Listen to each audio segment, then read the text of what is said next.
your wealth. And I'd like to inform all of you, this is exactly what we're doing in the Department of Environment today.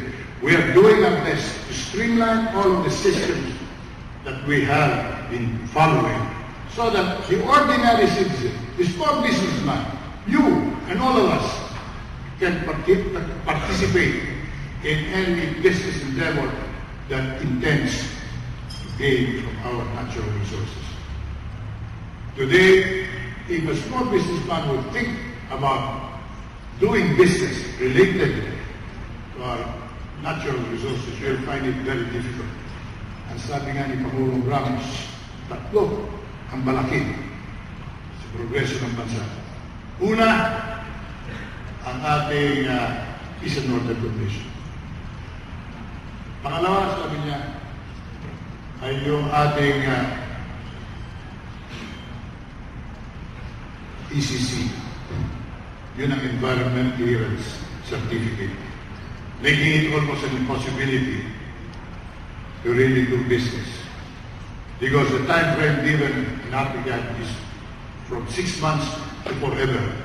You may not get your license.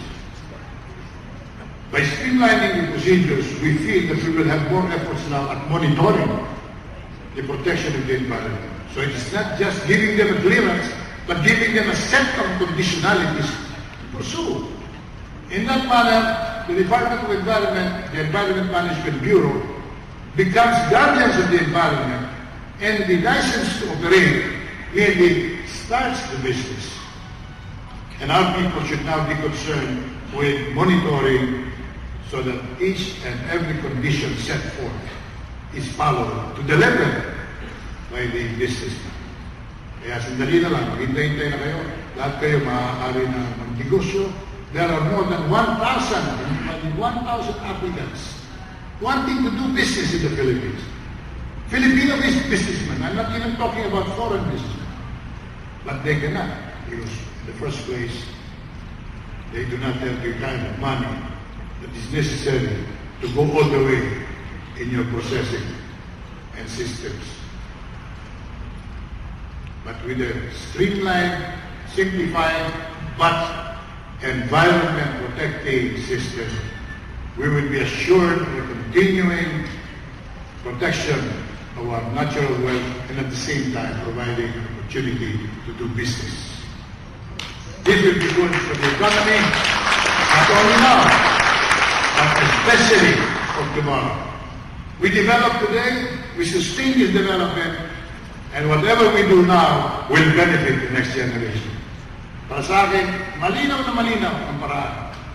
Kailangan lang magkaroon tayo ng mga leader na marunong magtanggol sa ating sariling batas. That should be the beginning, and that should sustain our efforts, and that should never end until we find ourselves the Philippines that was meant to be. Hindi nilikha ang Pilipino ng Panginoong Diyos upang tayo'y maging mahirap na mga mamamayan. Hindi tayo binigyan ng bansang pinagpala katulad ng ating lupa, ng ating araw, ng ating pinakikilabagan araw-araw, ang ating hangin na simoy na nagbibigay ng kalusugan para sa ating lahat na hindi natin gagamitin para sa ating kapatid. At darating din ang panahon sa tamang pamamaraan. Inaasahan natin dito sa darating na halalan nito, matututo ang Pilipino at gigising tayo sa katotohanan na pipili tayo ng mga taong merong paninindigan sa ating sariling batas at matibay na paniniwala sa ating pagiging Pilipino at matutupad din ang ating panaginip. Isang bansang magbibigay ng buhay para sa tapat at isang sistema ng demokrasya na pamumulaklakin natin ng biyaya para sa lahat.